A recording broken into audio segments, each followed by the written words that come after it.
s'est donné, mon Dieu s'est donné. je ne peux imaginer combien ça coûterait. À la croix, il a pris ma place. mon Dieu s'est donné. il a pris ma place, Il a pris ma place. Il a pris ma place. Oh, Jésus a pris ma place. Il a pris ma place. Oh oui, Il a pris. Jésus est ma retraite sur le rocher en qui je m'assure. Le rocher en qui je m'assure. Jésus est ma retraite sur le rocher en qui je m'assure. Le rocher en Christ je m'assure. Est-ce que tu peux acclamer le Seigneur, acclamer sa présence? Alléluia. Amen. Amen, amen, amen. Que va-t-il encore nous dire ce matin? Puisqu'on sait tous que la mauvaise compagnie corrompt les bonnes mœurs. Nous sommes dans 1 Corinthiens 15, 33. La connexion dérange, donc tu vas ouvrir ton téléphone ou ton papier, sinon la vie physique. Qu'est-ce qu'il va nous dire, puisqu'on sait déjà que la mauvaise compagnie corrompt les bonnes mœurs? Alors si c'est passé comme ça dans ta tête, sois doublement attentif à ce que Dieu va te dire. Mais si ce n'est pas passé comme ça dans ta tête, sois seulement attentif. Amen.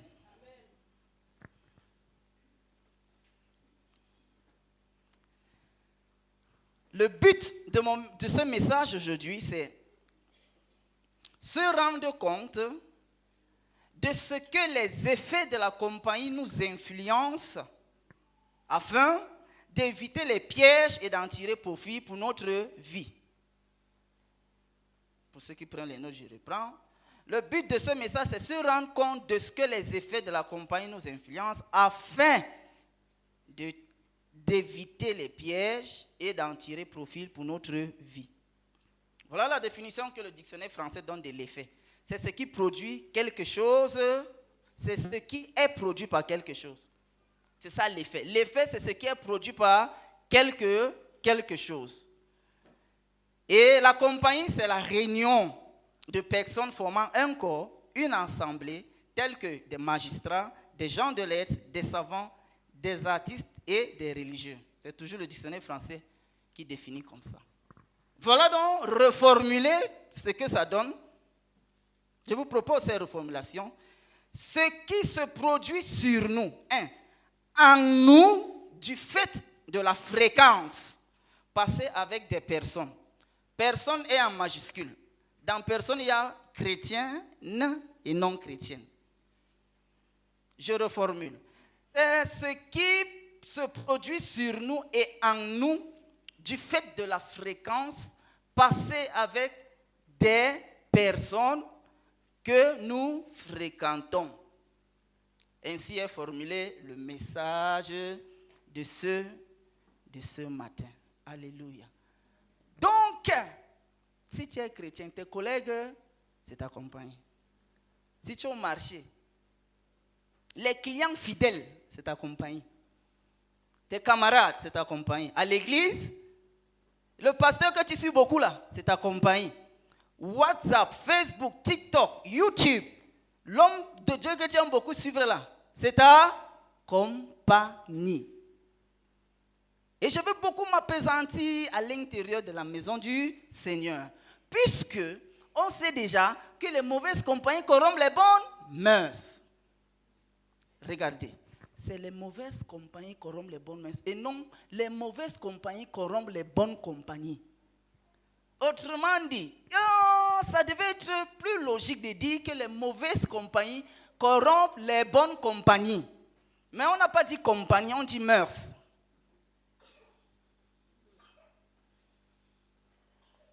Donc, tu restes toujours chrétien. Tu ne changes pas ton statut. Mais tes mœurs, tes valeurs, tes qualités, tes appréhensions, tes paradigmes, tes vérités que l'Esprit a mis en toi, non, ça commence à se désintégrer. C'est pour cela que tu peux fuir le païen rapidement. Mais ton frère chrétien qui est en train de t'intoxiquer, tu ne le fuis pas. La Bible appelle ça mauvaise compagnie. Tu ne te rends pas compte, tu es un enseignant. Ton collègue fait en sorte que les exigences que tu as développées dans ta vie, dans ton métier, tu commences à baisser le charisme de ça. Ton collègue devient une mauvaise compagnie, même si vous êtes au Québec ensemble.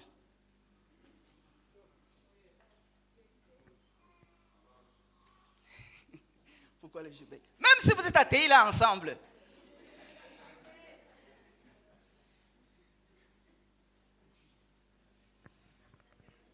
Bien sûr, je n'ai rien contre TI là. Alléluia. Un sage a dit ceci. Quand tu touches la colle, ça te salit les mains. Mais quand tu fréquentes un orgueilleux, tu finis par lui ressembler. Tu vois, quand je dis un sage, je avais vite dit Amen. Mais j'ai pris ça dans Siracide, un livre des catholiques.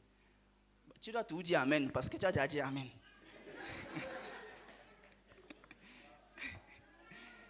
Amen. Non, il faut être décomplexé, il n'y a rien dedans. On prend la sagesse. La sagesse, là, c'est Dieu qui donne. Ce n'est pas Satan. Hein? Alors. Alléluia. Alléluia. Alors, lisons Éphésiens 5, versets 9 à 11.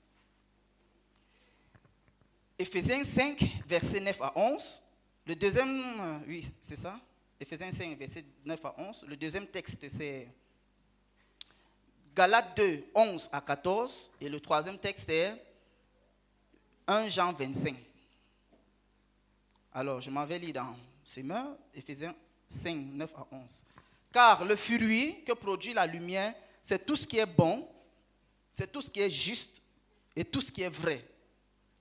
Efforcez-vous de discerner ce qui plaît à Dieu. Ne participez pas aux pratiques stériles que favorisent les ténèbres, mais démasquez-les plutôt. Regardez comment ce matin je retraduis le verset 9 d'Éphésiens 5. Regardez la retraduction. Car ce que produit les ténèbres, c'est tout ce qui est mauvais, tout ce qui est méchant et tout ce qui est mensonge. Donc, si tu es dedans, il faut savoir que tu es dans la mauvaise compagnie.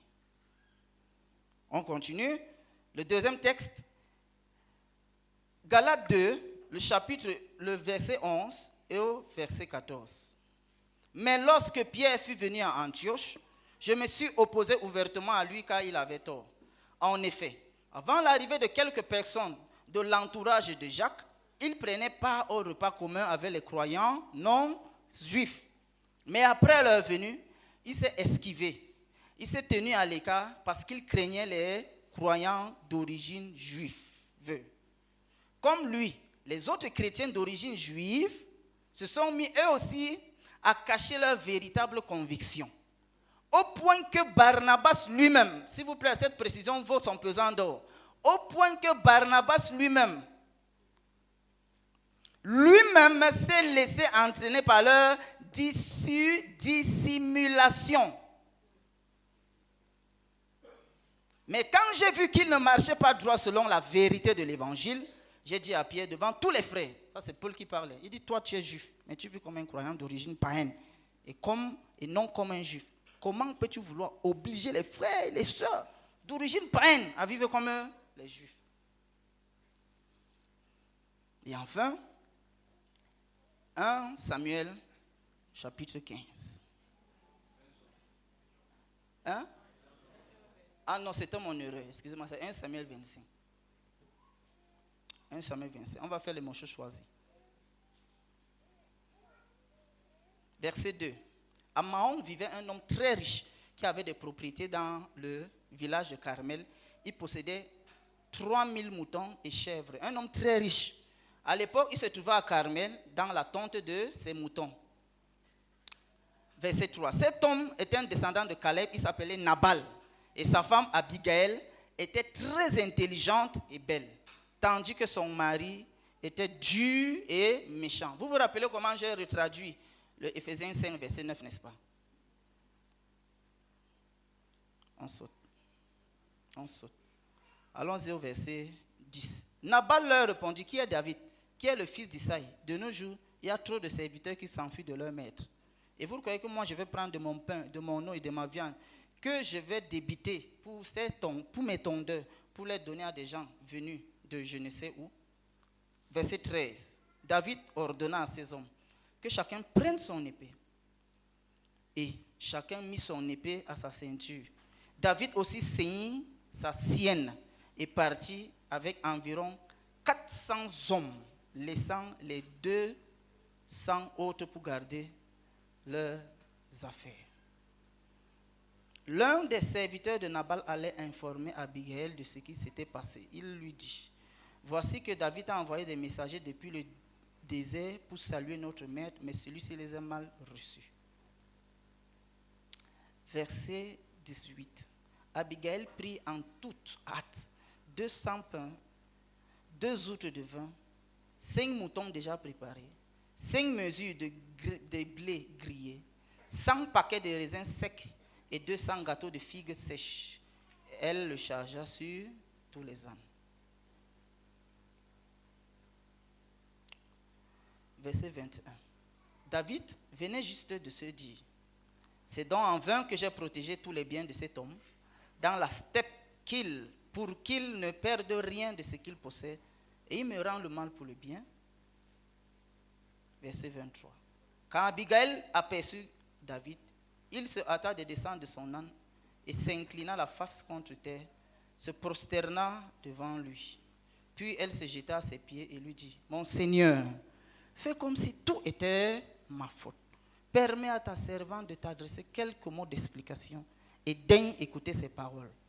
Que mon Seigneur ne fasse donc pas attention à ce bon arien de Nabal, car vraiment il porte bien son nom, il s'appelle Nabal. Et c'est bien vrai qu'il est insensé. Moi, ta servante, je n'ai pas vu les serviteurs que mon maître, mon Seigneur a envoyés. Amen. Amen. Je vais juste un peu parler sur le verset 25 avant qu'on entre dans la matière. Fais que mon Seigneur ne fasse pas donc attention à ce bon arien Nabal. Ça paraît une insulte. Nous sommes tous d'accord.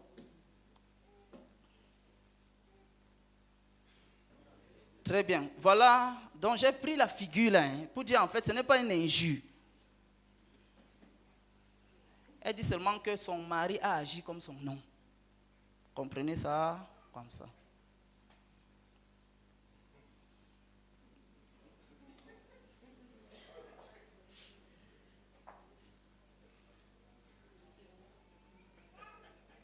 Ça dit, son mari a agi comme son nom. Regardez quand je vous lis ça ici. Ne fais pas attention à ce bon arien de Nabal. Quand tu lis comme ça, camerounainement, on l'a insulté. Voilà pourquoi je retraduis ça. Pour te dire qu'il a agi comme son nom. Et rappelle à David, qui s'appelle Nabal, donc ça le suit. Donc vraiment, il faut le pardonner. Prends d'abord ce qui est donné. C'est bon? Alléluia. Alléluia. Alors, dans la partie de Galates 2, c'est Pierre qui fait semblant, lorsque les Juifs viennent les retrouver avec ceux qui étaient non-Juifs. Et il reçoit une grosse reproche de Paul. Et la Bible précise que les frères étaient là-bas et faisaient semblant jusqu'à ce que Barnabas lui-même, c'est-à-dire même le grand bishop, a commencé à faire semblant. Regardez la compagnie ici dedans. Nous avons affaire à un groupe de chrétiens, des leaders d'onctionnés et des bishops, qui, selon la loi, ne doivent pas manger avec les non-juifs. Mais comme l'Esprit de Dieu a aussi visité les non-juifs, ils se rendent compte que vraiment, les choses ont déjà changé. Voilà Pierre, qui dans Acte 10 avait fait une expérience avec le Seigneur 3 fois. La nappe descend, on se rappelle, avec les animaux purs et les animaux impurs. Il a bagarré avec le Seigneur 3 fois. Au final, quand le Seigneur suscite Paul, il se rend compte que tiens, j'avais fait une erreur. Et les juifs et les non-juifs doivent communier ensemble parce qu'avant, il fallait la séparation et il y avait plein de choses qu'il ne fallait pas faire ensemble. Quand ils étaient là, avant que les autres juifs ne viennent de Jérusalem les retrouver, ils mangeaient correctement ensemble. Mais quand les autres collègues viennent, ils commencent à faire semblant. Ici, les mœurs de Pierre, de l'équipe et même du grand Barnabas sont déjà diminuées, sont déjà affectées, sont déjà corrompus. Et il reste toujours le grand Pierre. Et Barnabas reste toujours le grand bishop. Mais en ce moment, quand Dieu les voit, il y a déjà corruption dans leurs mœurs, dans leurs convictions, dans la réalité des Écritures, dans la révélation qu'ils ont reçue. Il y a déjà corruption. En ce moment, les frères qui étaient chrétiens, pour Pierre et l'équipe, et même pour le grand Barnabas, ils deviennent une mauvaise compagnie. Donc, pour corrompre les mœurs, c'est tellement subtil. Et quand tu vas voir que c'est un non-chrétien, tu peux vite éviter ça. Mais je te parle dans la maison du Seigneur. Regarde la malice qui est entrée au milieu d'eux. Quand tu lis ça comme ça, tu crois que c'est en un jour. Ce n'est pas en un jour. Paul observe que, mais tiens, pourquoi le gars ne mange pas avec nous depuis? Il se rend compte que chaque fois qu'on sait, il part. Chaque fois qu'on sait, c'est là qu'il dit que non, vraiment, je ne peux pas. Tu sais pourquoi il dit ça? Parce que c'est un gars, que c'est Jésus qui est venu évangéliser. Parce que comme il croyait servir Jésus de tout cœur, Jésus est venu. Et depuis que Jésus est venu, comme il a fait 3 jours, il ne voyait pas, il ne parlait pas. Donc la parole dans sa bouche, tu ne peux pas édulcorer ça. Tu ne peux pas diminuer ça. Tu ne peux pas colorer ça. Tu ne peux pas corrompre ça. Voilà pourquoi la Bible précise que devant tout le monde, j'ai reproché à Pierre. Parce que pour lui, ses mœurs étaient encore intactes. Même quand les autres sont venus de Jérusalem, les mœurs de Paul étaient encore intactes. Depuis que tu as commencé à chanter. Et que tu pars à gauche et que tu pars à droite. Depuis que tu as commencé à fréquenter les gens. Depuis que tu as commencé à côtoyer un certain nombre de personnes. Regarde les exigences de Dieu dans ta vie. Est-ce que c'était avant? Si ce n'était pas avant, les gens là, ils deviennent une mauvaise compagnie pour eux. Même s'ils ont le col pastoral. Tu dois dire Amen. Même s'ils ont le col pastoral. On n'a pas lu Galates 2, 11. On parlait de qui? Ce n'est pas des bishops.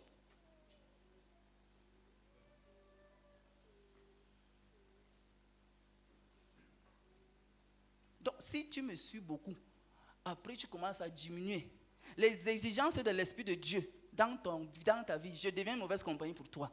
C'est ça que j'ai dit.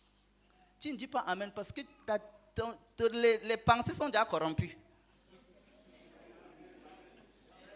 Puisque tu as déjà arrêté, non, que quand ça vient d'en haut, c'est bon. Il faut faire attention. Je vais te parler de la Bible aujourd'hui. Nous avons affaire au clergé, hein? Les pylônes de l'église, c'est eux. Mais parmi eux, il y avait des personnes, sinon Pierre, encore qui? L'équipe, encore qui? Barnabas, on précise, même. Oui, merci beaucoup. Même, mais il a été corrompu. Les mœurs n'étaient plus intactes. Voilà pourquoi je dis, même si elle a le col pastoral, tu hésites de dire Amen. Est-ce que ça va nous faire mal? On prêche la parole. On est plus loin que les Barnabas.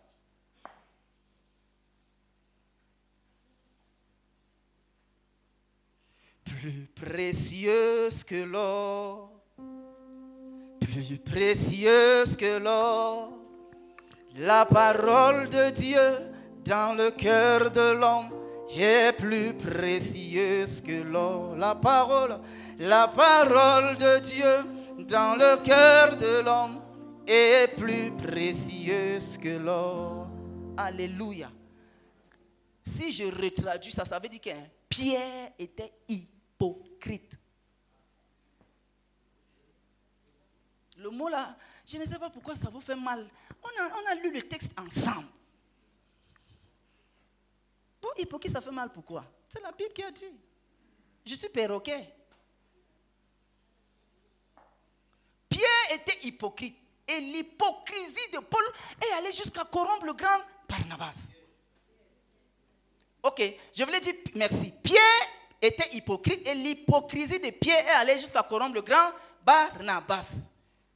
Pierre, c'est un monsieur qu'on doit beaucoup être avec lui, très rigide, très dur. Pourquoi? Dieu a déjà parlé à Pierre 3 fois.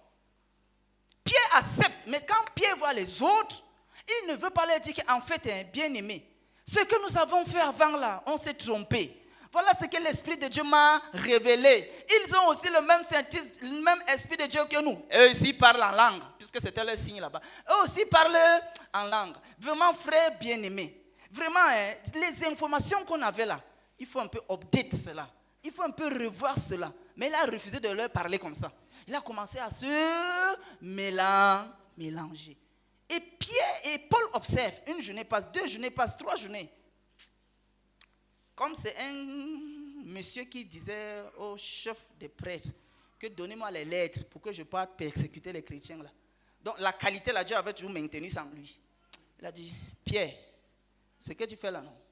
Cesse-moi l'hypocrisie là. Pourquoi tu es hypocrite?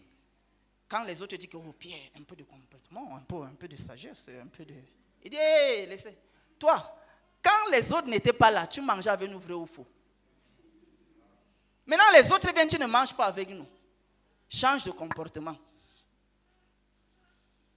Hey, quelle prétention de Pierre, ou quelle prétention de Paul. Paul, c'est un yé au milieu d'eux. Hein.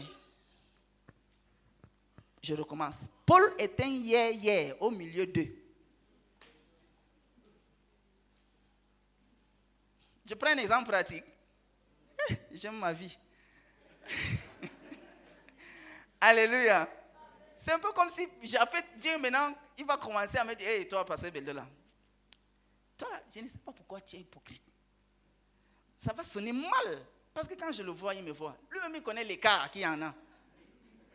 Mais c'est ce qui s'est passé avant, là, hein, c'est ça. Je te ramène, je te fais plonger pour que tu comprennes l'ampleur. Et il a dit ça devant les gens. Je pouvais lui dire, petit frère, quand on vous parle, vous ne comprenez pas. Tu ne peux pas me dire ça après. Si la Bible sort ça, c'est parce qu'il y a une leçon dedans. Ce n'est pas pour encourager de faire ça, mais si la Bible sort ça, c'est parce qu'il y a une leçon dedans. Pour dire les mœurs, frères et sœurs, père et mère, tata et tonton, les mœurs, si tu n'entretiens pas bien, ça se dégrade. Et en ce moment, le flot de l'Esprit de Dieu pour toi, pour ta saison, tu payes ça. C'est ça le plus important. Ne vous y trompez pas, les mauvaises compagnies corrompent les bonnes mœurs. Même quand c'est dans l'église du Seigneur, les mauvaises compagnies corrompent les bonnes mœurs. Et le sage a dit, tu ne peux pas utiliser la colle sans te salir les mains. Tu ne peux pas être accompagné d'un orgueilleux sans finir orgueilleux. Ici, là, il n'y a pas la maîtrise. Ici, là, il n'y a pas je connais. Ici, là, il n'y a pas que je suis grand. Ici, là, il n'y a pas la couverture. Ici, là, il n'y a pas le potentiel. Ici, là, il n'y a pas l'onction. Ici, là, il n'y a pas la connaissance. Tu sais pourquoi il te dit tout ça? Même Barnabas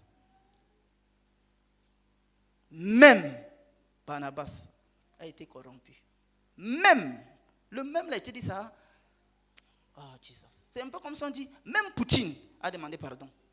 C'est ce que ça veut dire.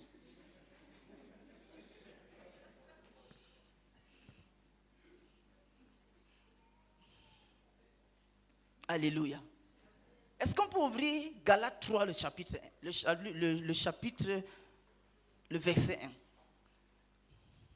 Galates 3, le chapitre 1.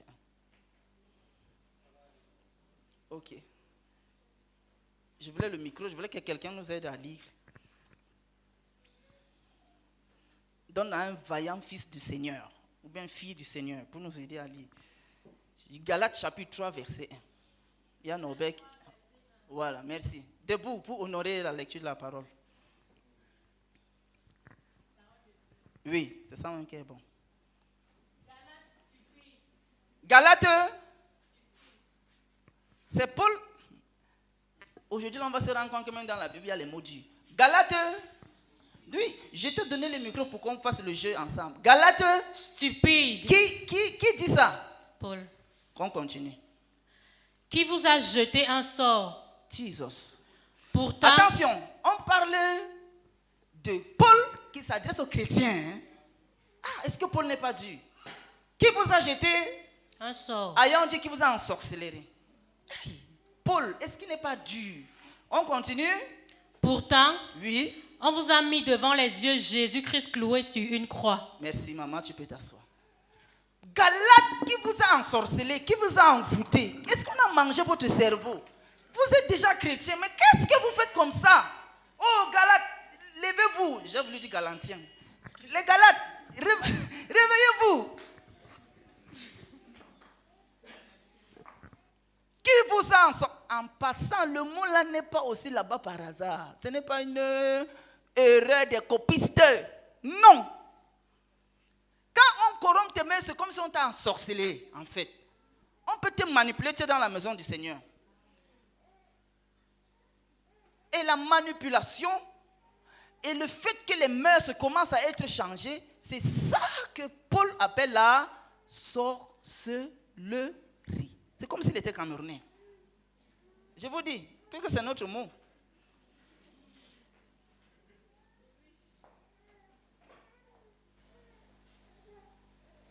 Si tu avais la crainte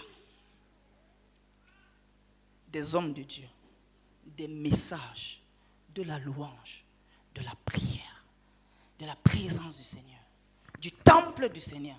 Après, quand tu commences, moi, à me côtoyer Beldo Pascal, tu n'as pas ça. Beldo Pascal devient une mauvaise compagnie. Voilà pourquoi le but du message, c'est montrer ce qui produit les effets, afin d'éviter et d'en tirer profit. Certains, tu restes avec eux, mais d'autres, tu te sépares d'eux.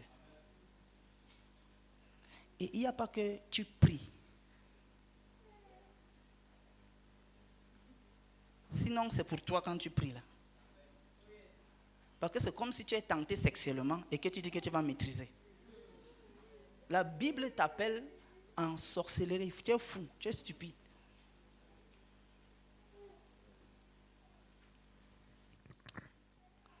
Gloire à Dieu. Gloire à Jésus. Gloire au Père. Gloire à l'Esprit de Dieu.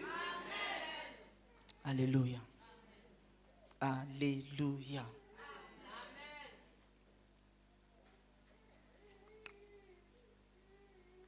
Je vous donne un témoignage.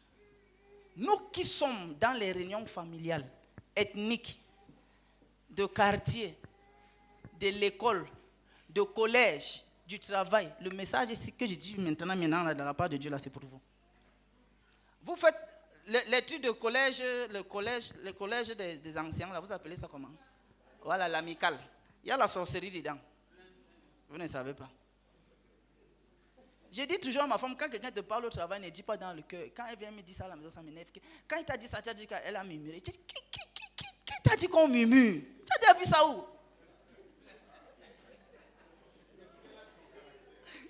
Frère, ne murmurez pas. Il faut parler. Quand on vous a dit là, est-ce qu'on vous a murmuré? Est-ce qu'on vous a...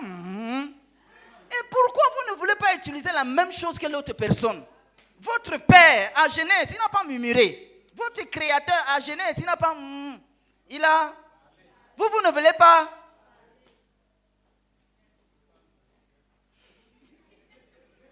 Alléluia. Parlez avec la bouche. Parlez avec la bouche. Oui. On a dit que quand on a dit ça, on a les diplômes. Là. C'est ce que le papa a dit la dernière fois. Parlez la autre fois. En fait, c'est nous qui blaguons avec. Mon frère tonton est innocent. nous avions discuté la dernière fois que quand il faisait l'attaque, il y a les gars musulmans, les pères musulmans, quand ils montent sur sa moto, ils lancent la parole. Ils lancent le bismillah, hein, ou bien alhamdulillah. Il amène l'enfant à l'école. Dès que l'enfant descend, il redit ça. Avant que l'enfant ne parte, il redit ça. Même quand on part à Dan, même quand ils entrent dans leur voiture, ils disent ça. Toi, tu murmures. Ça n'a pas le même effet. C'est ce que je te dis. Ça n'a pas le même effet quand tu murmures. Tu murmures là, tu as diminué ça. Tu mets dans le cœur, tu as diminué ça. C'est le combat. J'entre sur la moto au nom de Jésus. Il faut dire ça comme ça. Oui. Pourquoi je te dis ça? Les paroles sont une compagnie pour toi. C'est ça, les paroles sont une compagnie pour toi. Donc toi-même, tu es ta compagnie toi-même. Qu'est-ce que tu parles chaque jour? Qu'est-ce que tu parles chaque jour? Même les gens parmi nous qui aiment vivre renfermés sur eux là. Même quand tu es renfermé sur eux, tu as la compagnie. Tu as la compagnie. Et Dieu et Satan passent par la compagnie pour t'atteindre. Exemple, Nabal et Abigail. Parce qu'il avait une bonne compagne, qui est son épouse, il l'a sauvée. Elle a fait en sorte que Nabal réussisse à être pardonné par David. Donc ils vont chez Nabal, c'était pour finir avec Nabal. Mais parce qu'il avait une bonne compagne, elle change la donne. Parce qu'il avait une bonne compagne. Donc même dans le couple, ton épouse, c'est ta, même si tu n'as pas les amis dehors, ton épouse, c'est ta compagne. Donc l'affaire, si ça prend tout le monde. Oui, tu es célibataire, tes paroles même, c'est ta compagne. Les hommes de Dieu que tu suis chaque jour là, c'est ta compagnie. Certains, tu commences à suivre, le goût même pour prier diminue. Tu sais ça? Voilà. Et pourtant, ils sont hommes de Dieu. Hein? Pour toi, l'homme là, c'est une mauvaise compagnie. Maintenant, je recommence. Même s'il a le col pastoral, amen. Voilà.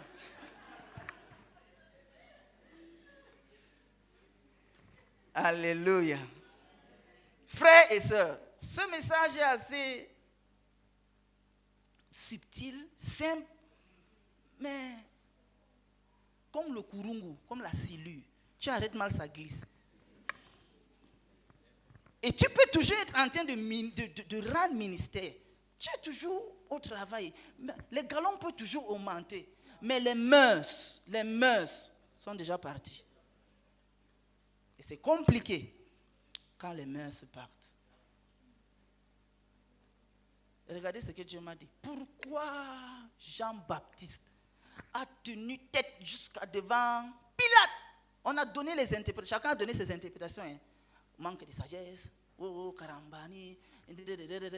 Mais regardez, il est resté en compagnie avec l'Esprit de Dieu en mangeant les sauterelles et les miels. C'est-à-dire les trucs qui n'ont pas appartenance avec la belle vie durant 30 ans. Or, son ministère a duré 3 mois. Donc, il a accompagné avec le Seigneur a tellement fait que quand il regarde Pilate ou Hérode, il peut dire, toi là, laisse la femme de ton... Si tu veux, tu me tues, mais laisse sa femme. Waouh! Tu vois l'effet de la compagnie du Seigneur, de l'Éternel, de l'Esprit de Dieu dans la vie de Jean-Baptiste. Tu vois l'effet? Ça peut rendre sa face dure. Il dit, si tu veux, tu me tues. Et plus tard, Paul va nous révéler, Jésus, je voulais dire, va nous révéler que l'esprit d'Élie est venu. Qui disait ça aux pharisiens? Que l'esprit d'Élie est venu. Il disait ça à ses disciples. Que l'esprit, puisqu'on a dit qu'Élie devait venir, il dit que non, en fait, Élie est venu. Mais ils n'ont pas su que c'était Jean-Baptiste. Et quand on repart à l'Ancien Testament, Élie, c'était qui? C'était la personne qui a dit à Akab, le Dieu devant qui je me... Le Dieu devant qui je me... La personne avec qui je passe ma compas a dit que tu as une mauvaise femme. Et regardez encore, merci Jésus. Akab. Pourquoi Akab est le premier roi que la Bible mentionne qu'il s'est trop mal comporté avant ses pères? Regardez, avant Akab, même juste la personne à qui il remplace se comportait mal devant le Seigneur.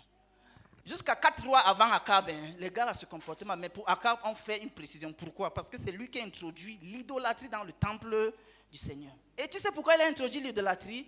À cause de sa compagnie avec sa femme. Parce que les autres rois qui se comportaient mal n'avaient pas une compagne idolâtre. L'idolâtrie n'est pas entrée dans la maison de Dieu. Quand bien même ils se comportaient mal, mais ils n'ont pas érigé un autel à Baal et à Astarté dans le temple. Akab a fait ça. À cause de sa compagnie. Il avait toujours l'onction, oui ou vrai? Vrai. Il était toujours choisi du Seigneur, oui ou non? Oui. Mais ses mains s'étaient corrompues. Jusqu'au point où il fait entrer le temple de Satan dans la maison de Dieu. À cause de la compagnie. Est-ce qu'il n'était plus roi? Il était roi. Est-ce qu'il n'avait pas l'onction royale? Il avait l'onction royale. Mais ses mains s'étaient corrompues. Les mœurs, frères et sœurs. À la fin, quand on va parler au Seigneur, il faut que tes mœurs soient comme on dit, comme quand David était poursuivi. Souvent, il ne sait pas ce qu'il raconte à Dieu. Il dit, Seigneur, je les lis avec les chaînes. Après, on se rend compte que ce sont les bonnes prières là. C'est le genre là qu'il te faut faire contre eux pour tes mœurs. Parce que pour toi, si je ne fornique pas, tu vas croire que je suis une bonne personne. Attention. Si tes exigences avec l'Esprit de Dieu baissent, je deviens une mauvaise personne pour toi. Et tu dois faire très attention. Et des fois, utiliser la méthode de Paul pour dire, Pierre, il faut laisser ce que tu fais là, dis donc. Tu es hypocrite.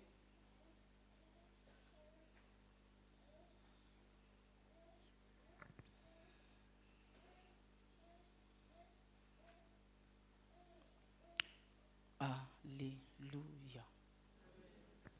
On ne va pas lire le texte ici, mais dans Marc 2, quand je vais donner l'histoire, vous allez voir, il y a un monsieur qui a été guéri par Jésus. Et la Bible dit que Jésus, pendant qu'il rendait ministère, la salle était tellement pleine qu'on ne pouvait pas faire entrer le paralytique. Et 4 de ses amis, 4 de ses compagnons ont fait, vous voyez l'histoire, regarde l'effet de la compagnie de ce monsieur dans sa vie. La Bible précise que Jésus ne l'a pas guéri à cause de lui. À cause de la foi de ses... Tu vois la compagnie? Comment ça peut faire? Tu vois ses effets? Donc pendant que j'ai aussi pris le mauvais, je te montre aussi le bon. Que Jésus ne le guérit pas à cause de lui. À cause de sa souffrance. Je suis sûr qu'il dit aïe, aïe, aïe. Puisque c'est par le toit. Et c'est par les cordes. Donc certainement, un peut-être le petit... Il pouvait crier aïe, aïe, aïe. Mais Jésus ne gère pas ses aïe, aïe, aïe. Jésus il regarde ses amis. Il regarde la foi dans le cœur. Il dit, hey, tes péchés te sont pardonnés. Lève-toi et marche. À cause de qui? À cause de la compagnie. Ça veut dire que même si lui, il ne croyait pas à sa guérison, ses 4 amis, ses 4 compagnons croyaient que si on te met en contact avec Jésus. Donc voilà pourquoi il faut prier pour vos amis qui ne connaissent pas Jésus.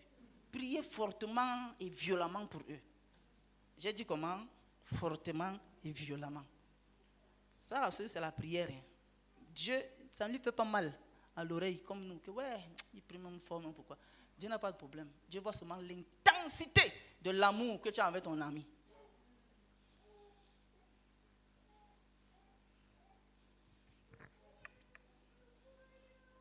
Regardez ce qui s'est passé sur la croix.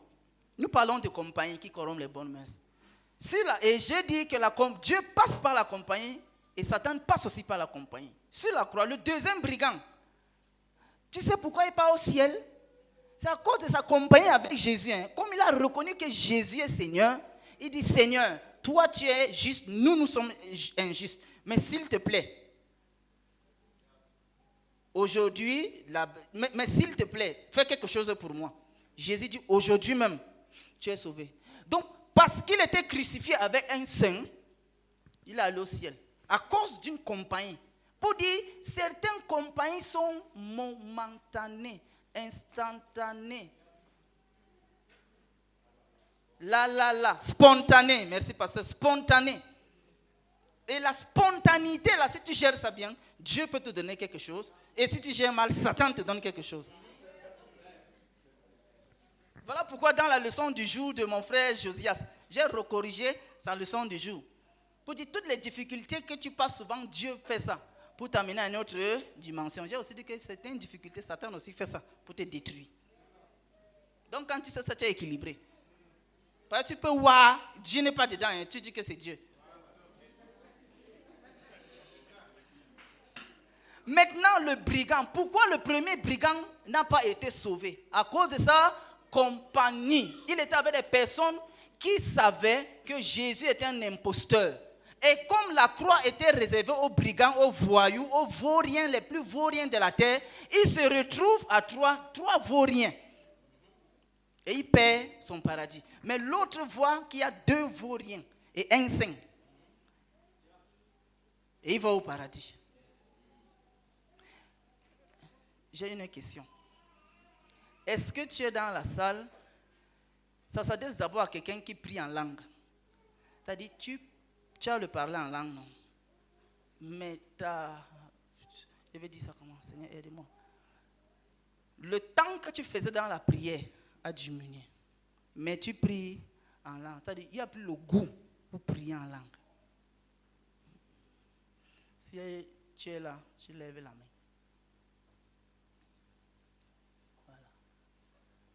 Nous allons, c'est la parenthèse de ce matin.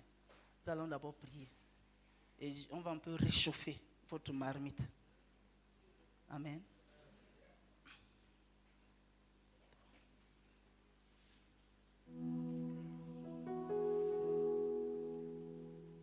Le nom au-dessus de tout nom, c'est Jésus.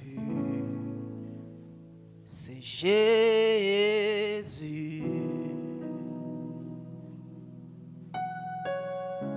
Le nom au-dessus de tout nom, c'est Jésus.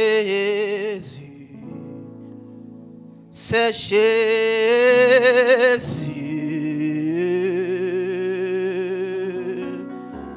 Le nom au-dessus de tout nom, c'est Jésus. C'est Jésus. Seigneur, tu as vu mon frère et ma soeur qui a levé la main. Et pendant que j'ai écouté, j'ai dit, et voilà, ne fais pas que ça rate. Parce que je n'ai pas inventé. Je demande maintenant, Seigneur, que d'où ils sont, ô Père, je réchauffe leur mamie de prière dans le nom illimité de Jésus-Christ. Que le goût de la prière revienne. Que le goût de la prière revienne. Parce qu'ils sont en compagnie de l'atmosphère de ta parole qui est créative. Je crée cela dans leur vie de prière maintenant au nom illimité de Jésus-Christ. La bouche est remplie de paroles. La bouche est remplie de paroles. Et comme le psaume peut dire, je suis amoureux du Seigneur au point où mes langues commencent à parler les proverbes au Seigneur. Que la prière qui a été répartie revienne. Dévoreur, ramène cela maintenant même. Merci pour les témoignages. Merci pour le témoignage. Merci pour le témoignage. Au nom de Jésus-Christ. Amen. Ça, c'est ce que Dieu a dit. Maintenant, quand Dieu a dit, on va profiter. Maintenant, si tu ne pries pas aussi en langue, et que quand tu pries, c'est lourd, on va aussi prier pour toi. S'il y en a, je vais voir les mains. Nous prions tous. Vous qui n'avez pas de problème là, vous priez pour nous. C'est comme ça. Et la grâce, quand ça passe, c'est passé.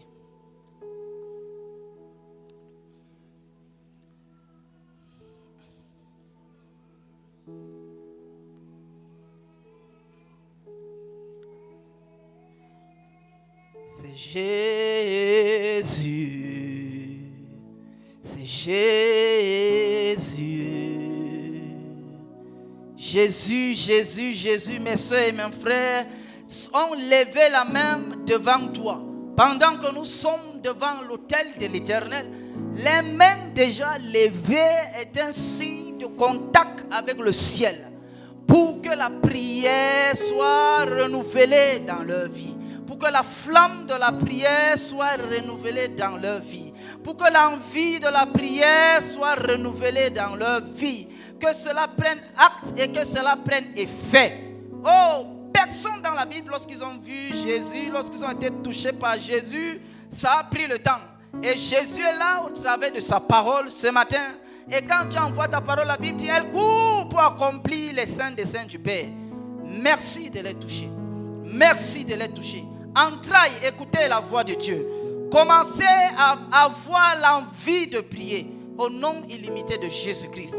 Le sel de la prière qui se contamine parce qu'on est à présence du Seigneur, cela est votre partage au nom de Jésus-Christ.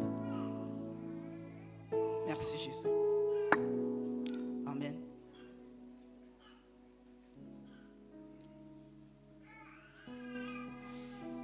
Nous allons finir avec cette dernière compagnie qui est la parole du Seigneur. La parole du Seigneur est une compagnie pour nous.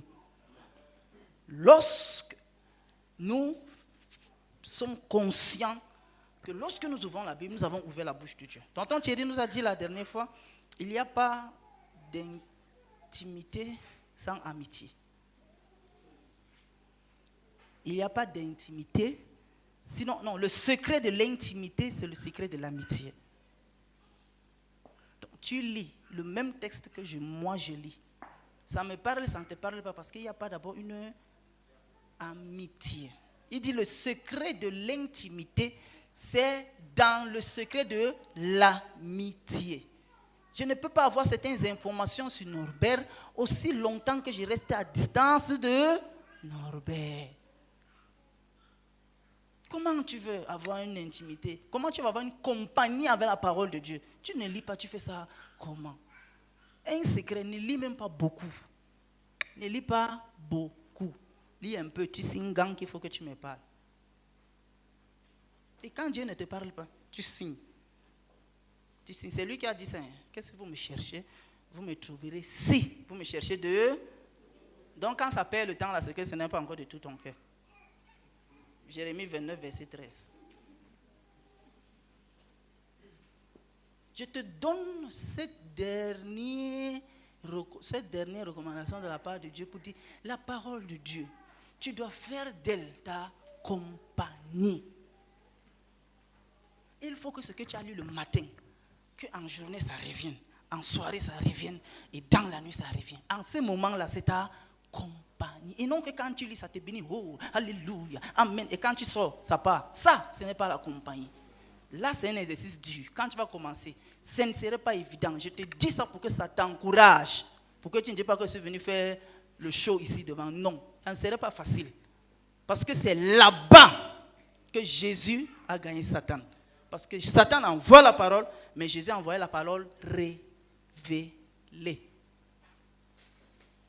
Pas la parole, hein, mais la parole révélée. Autrement dit, Satan connaît ta Bible là bien, mais la révélation, il ne connaît pas. Donc, il faut que ce que tu as lu le matin soit dans ta tête à midi, soit dans ta tête le soir, et soit dans ta tête à la nuit. C'est en cela que Dieu dit à Josué que ce livre ne s'éloigne pas de ta... En passant, c'est un conducteur d'Israël et c'est un guerrier. Est-ce qu'il va marcher chaque jour avec la loi? La loi, là, c'était les papyrus. Hein. Il devait marcher comme ça. Non. Mais ce qu'il a lu, ça revient. Et de ta bouche, pour qu'il puisse marmonner cela. Seigneur, tu as dit, je serai la tête et non la queue. À midi, il faut que ça revienne. Le soir, il faut que ça revienne. La nuit, il faut que ça revienne. Si ça ne revient pas, Satan va te dire, tu vois, ça ne donne pas. Mais il faut que ça revienne. Ça revient, si tu fais de ça pour toi. Ça entre dans le ventre, ça part dans les tripes, là-bas dedans, au fond de toi. Quand ça remonte, en ce moment, la parole de Dieu devient une compagnie pour toi. Est-ce qu'on peut acclamer la parole du Seigneur?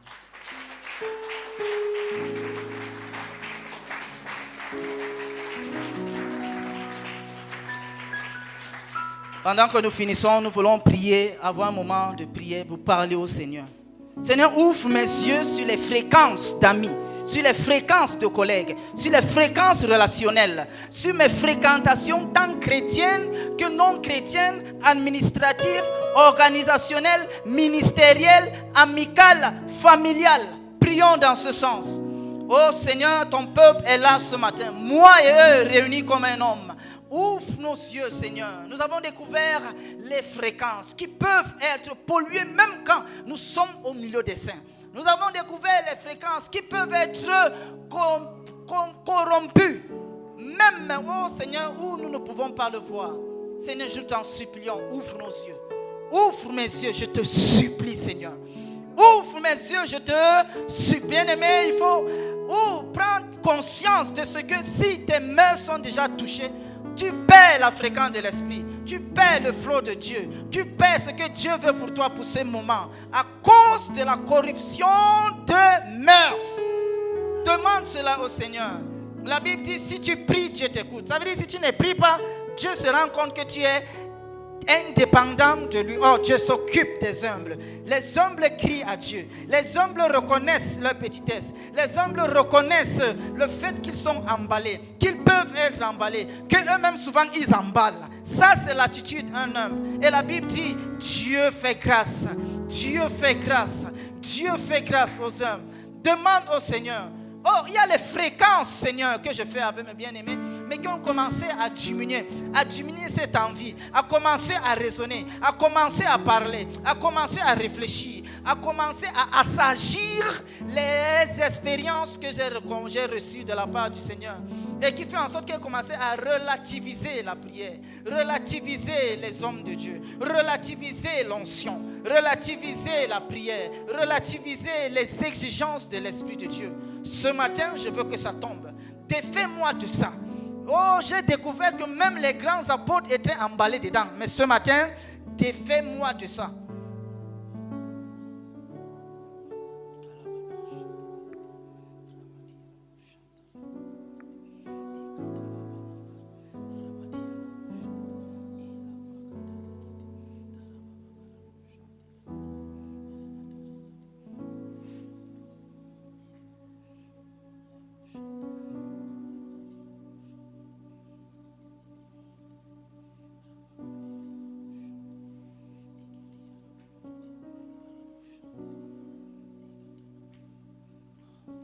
Seigneur, en tant que conjoint, plusieurs fois j'ai eu l'attitude de Nabal.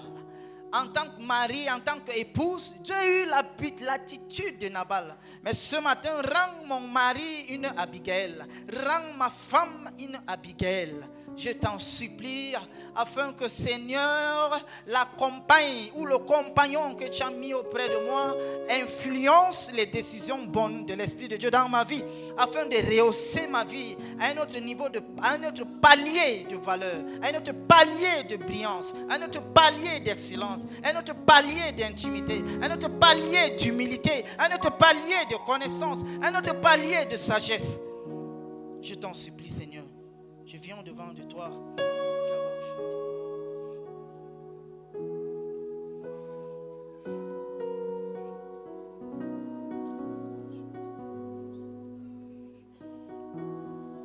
Voilà ce dernier sujet de prière. Seigneur, donne-moi la lucidité d'en faire bon usage et préviens-moi du mal dans ma compagnie. Donne-moi la lucidité d'en faire bon usage et préviens-moi du mal. Est-ce que nous pouvons demander cela au Seigneur?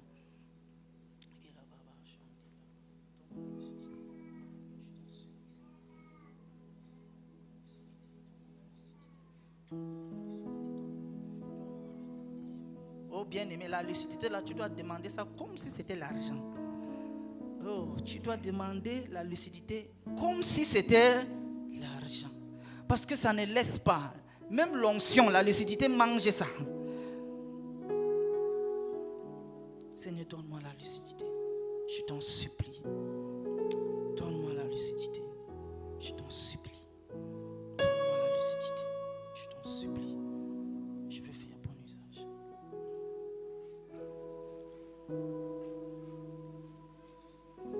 Merci Seigneur pour ta parole. Merci Seigneur pour tes orientations. Merci Seigneur pour toutes choses. Nous glorifions ton nom parce que tu nous as fait du bien. Ici et maintenant, quelque chose, tu nous as fait du bien. Et nous te sommes infiniment reconnaissants. Nous avons chanté ta puissance et ta grandeur. Tu l'as opéré au travers de ta parole. Et nous te sommes infiniment reconnaissants. Au nom de Jésus-Christ. Amen.